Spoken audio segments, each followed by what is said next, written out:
Mr. Srinivasan, meanwhile, is fast running out of partners in the BCCI. Headlines today spoke exclusively to former BCCI Treasurer Ajay Shirke just after his resignation. He said that he has quit since he was deeply hurt with the recent developments within the cricket board. Well, I have not, ever said that I'm going to time it at a particular time. I have been on record over the last 3 days that I'm already mulling with the idea, and as I said that there was a situation which was emerging, and I thought that it's going nowhere. So, in terms of where I expected it to be, and that's not necessarily where it has to go, but it is not the way it was going for my personal comfort.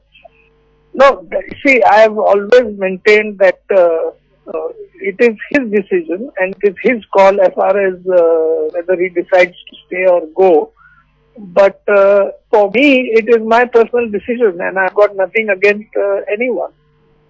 I don't know. I don't think that there would be any such thing. But it's resignations are personal decisions of those particular people, and it is up to them for them to decide what they want to do, and it's entirely their own personal call.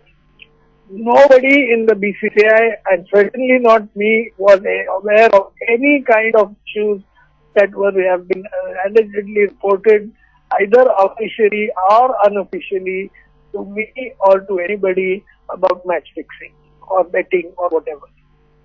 No, it is not that. There could be some people who could accuse me of running away from my responsibility, but the question is that when there is a conflict of thoughts, when there is a conflict of the way you see and approach issues or problems, and there is a large variance in the way you perceive the problem, the honorable thing to do is to step aside. No, let me very strongly refute this. This is not a cozy club.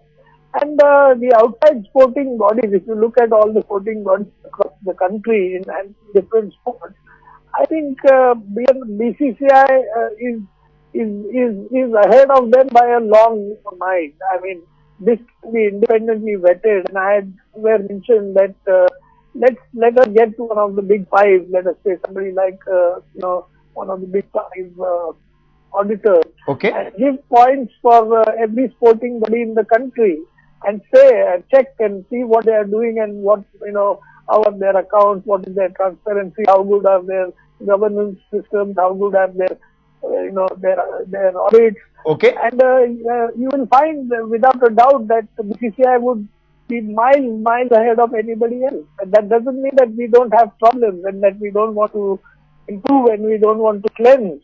Okay. But just bashing somebody who is which runs and has been in existence for the last 75 or more years. Yeah.